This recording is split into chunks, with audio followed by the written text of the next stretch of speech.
Tuhan terus memimpin langkah kita. Jadi jangan kita itu sibuk sama apa kata dunia. Jangan kita sibuk dengan apa kata orang. Tempatkanlah Tuhan di pusat hati kita. Rasakan betapa dekat dan perhatiannya Tuhan itu di hidup ini. Hidupnya mengikuti apa kata firman. Jadi seperti Maria bukan seperti Marta. Tahu kisah itu ya? Ayo kita itu jadi seperti Maria yang selalu ingat dengan Tuhan, bukan seperti Marta yang kelihatannya ingat Tuhan, tapi ternyata Maria lebih berkenan. Kenapa? Karena Maria itu fokusnya langsung ke pribadinya, bukan ke pelayanannya, bukan ke acaranya, bukan ke ibadahnya siapa yang WL, siapa yang firman. Karena Maria itu hatinya langsung tertuju kepada Yesus. Dia enggak memperhatikan kanan kirinya. Amin. Orang boleh sibuk lah, di sekitar kita orang boleh sibuk, saya tahu. Tapi selama Tuhan bersertaku, Tuhan di hatiku, saya yakin janji Tuhan, perkenanan Tuhan, kemudian berkat-berkat Tuhan, panggilan Tuhan, pemakaian Tuhan, urapan Tuhan, kuasa Tuhan, nggak usah dicari, datang sendiri. Karena apa? Karena sumbernya ada di sini. Karena Yesus itu ada di dalam hati kita. Gitu ya. Jadi jangan sampai gini loh. Orang yang sudah ada Yesus dalam hatinya, jangan sampai kita itu mengizinkan sakit hati dalam hati kita. Izinkan Yesus dalam hati kita. Supaya apa? Supaya hati kita itu nggak dikuasai sama kepahitan. Hati kita itu nggak dikuasai dengan kekecewaan, tapi dikuasai oleh kemuliaan Tuhan. Karena hati kita memiliki hati yang benar. Hati yang benar itu bukan karena kebenaran kita. Hati yang benar itu adalah ketika kebenaran hidup dalam hati kita. Amin ya. Jadi sebelum saya menjabarkan dan saya memberikan 3 poin sederhana, saya memang ingin berbicara dulu tentang hal ini supaya setiap kita itu ngerti bahwa ketika Tuhan Yesus ada dalam hati kita, perkara ajaib terjadi. Perkara ajaib terjadi.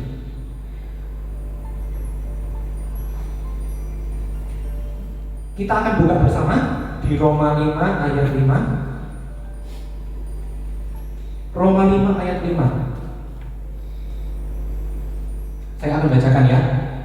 Roma 5 ayat 5. Dan pengharapan tidak mengecewakan, karena kasih Allah telah dicurahkan di dalam hati kita oleh Roh Kudus yang telah dikaruniakan kepada kita.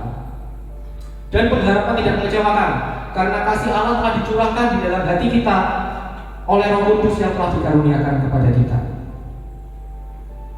Mengapa hidup kita jadi indah? Bukan karena kita sering jalan-jalan, tapi hidup kita jadi indah itu karena apa? Ayat ini mengatakan karena kasih Allah telah dicurahkan dalam hati kita. Jadi Tuhan itu sumber sukacita kita. Tuhan itu sumber kenapa hidup kita bisa jadi indah. Yes. Roma 5 ayat 5 mengatakan ya. Jadi apa? Orang yang sejak ada Yesus dalam hatinya, poin pertama adalah hidupnya menjadi indah. Hidupnya menjadi indah. Kan gini loh, ketika terang datang, apa?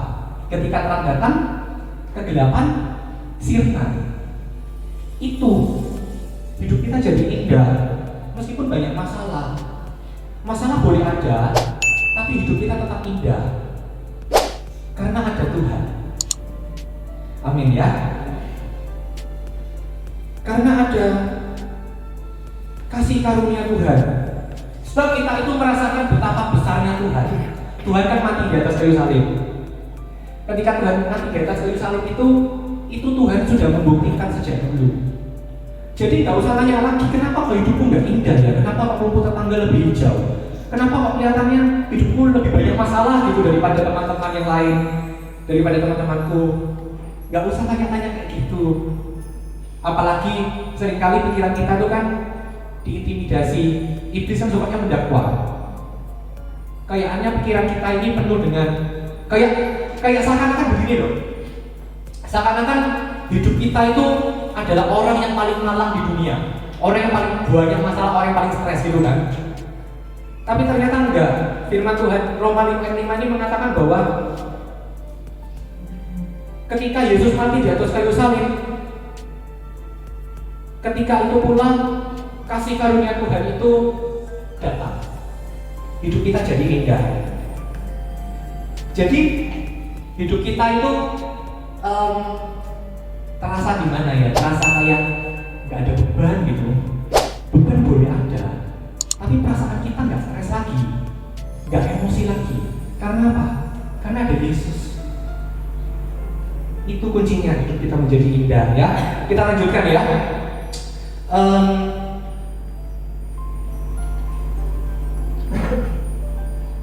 Termasuk ketika mungkin begini, banyak anak-anak muda zaman sekarang itu, karena saya kan lingkungannya dengan banyak anak muda ya. Saya itu kalau melihat mereka itu sampai gimana gitu.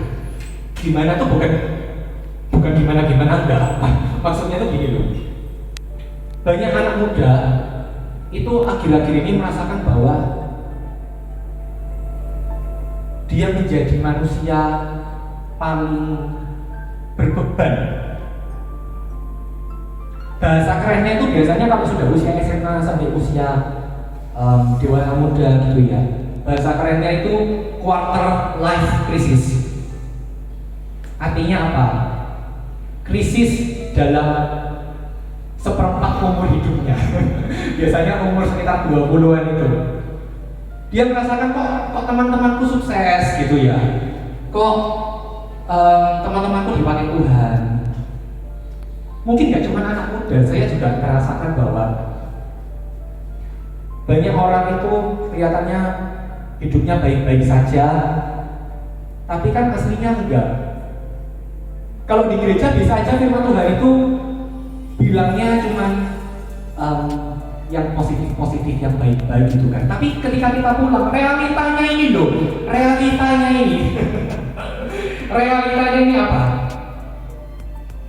Realitanya ini hati kita kecewa, hati kita rendah diri, nggak pede lagi. Kita kalau ketemu orang itu nggak pede. Bukan karena kita ini harus pede, bukan. Tapi karena kita ingat ada Yesus dalam hati kita. Jadi begini, hargai dan kasihi diri kita sendiri, Bapak Ibu. Please. Kalau memang pikiran-pikiran seperti itu menyerang hidup kita, saya mohon ya, hargai dan kasihi dirimu sendiri. Karena apa? Diri kita itu diciptakan berharga. Karena apa? Tuhan mengasihi kita. Karena apa? Firman Tuhan itu ya dan amin. Itu bukan saya mengatakannya, itu firman Tuhan yang bilang. Jadi dengan begitu kita dapat kembali berdiri. Ada kekuatan dari Tuhan Yesus, sehingga kita dapat mengalahkan pandangan kita untuk memandang maju ke depan, memandang jauh kepada rencana Tuhan. Karena kita sudah tahu di depan sana, di ujung kehidupan saya, di masa tua saya, Yesus sudah menanti kita dengan kemenangan. Amin ya. Jadi ayo kita percaya bahwa hidup kita itu indah. Percayalah bahwa Tuhan mendampingi hidup kita dan hidup kita itu indah ya. Kemudian sejak Yesus di hati kita, selain hidup kita menjadi indah, apa yang terjadi? Matius 5 ayat 8 ya, kita baca bersama lagi. Matius 5 ayat 8. Berbahagialah orang yang suci hatinya, karena mereka akan melihat Allah. Matius 5 ayat 8 mengatakan, berbahagialah orang yang suci hatinya, karena mereka akan melihat Allah. Firman itu adalah Allah. Firman itu bersama-sama dengan Allah. Sejak mulanya adalah firman. Firman itu bersama-sama dengan Allah. Firman itu adalah Allah. Jadi kalau kita membaca Alkitab, Mungkin kita sudah baca Kejadian sampai Wahyu. Mungkin kita sudah baca berkali-kali sampai hafal. Jadi ayat hafalan gitu ya. Tapi saya yakin waktu kita menempatkan Yesus, firman itu sangat nyata. Firman yang sangat nyata itu bukan cuma Alkitabnya saja yang nyata, bukan cuma ayat-ayatnya saja, tetapi apa? Terlebih Allah jadi nyata juga dalam hidup kita, karena Allah itu firman itu sendiri. Jadi mungkin selama ini kita tidak melihat Allah bekerja dalam hidup kita. Mungkin kita pernah merasa bahwa kabar baik atau Injil atau firman itu enggak terjadi dalam hidup kita. Tapi semenjak Yesus ada dalam hati kita, kita kan berjumpa dengan Tuhan. Semenjak Yesus ada dalam hati kita, kita akan merasakan Tuhan. Sehingga apa?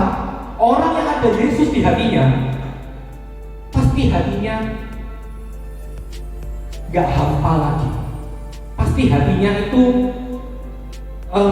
menjadi yakin, menjadi percaya. Bener gak sih Alkitab itu kan, apakah tulisannya itu benar gitu ya?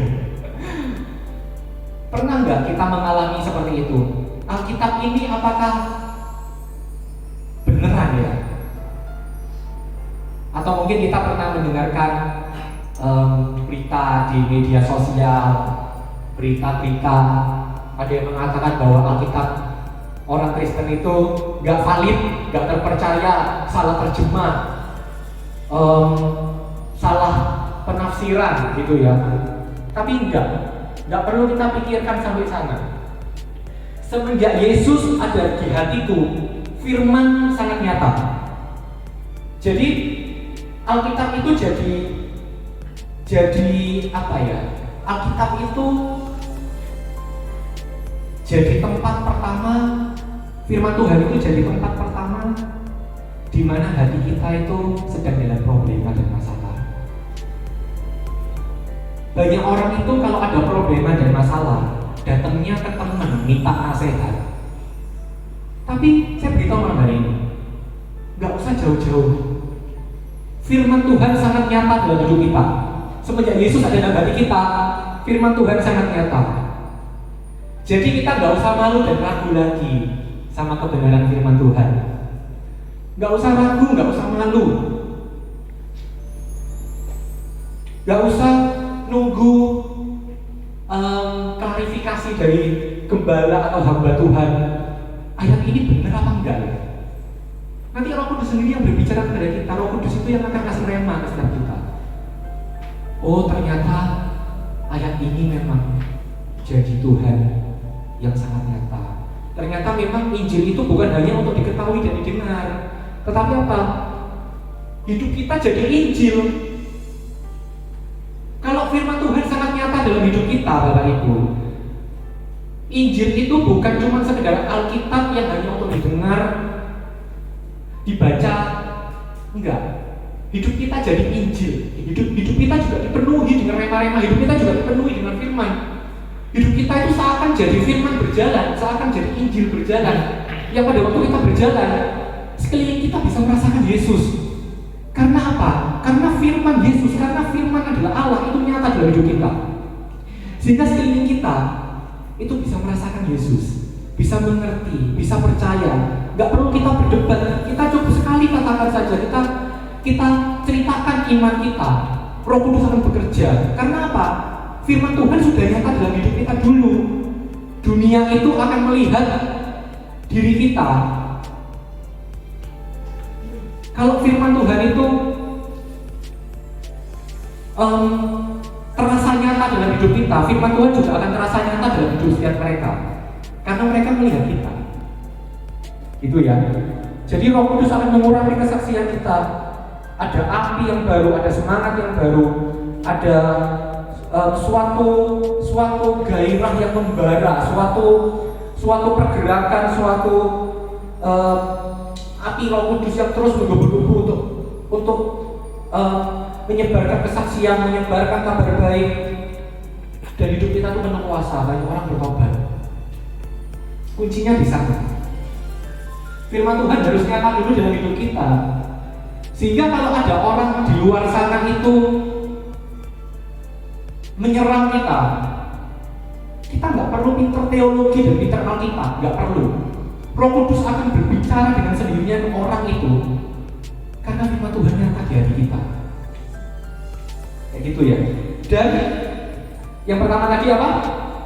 Sejak Yesus di hatiku, hidup kita menjadi indah. Yang kedua, sejak Yesus di hatiku, firman Tuhan sangatlah nyata. Dan yang terakhir, yang ketiga, kita akan baca ya, Lukas 18 ayat 27.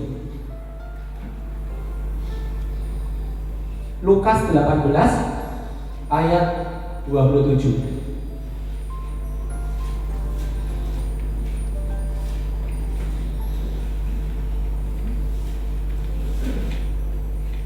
Sejak Yesus di hati kita itu, hidup kita nggak cuma indah. Firman Tuhan nggak cuma nyata.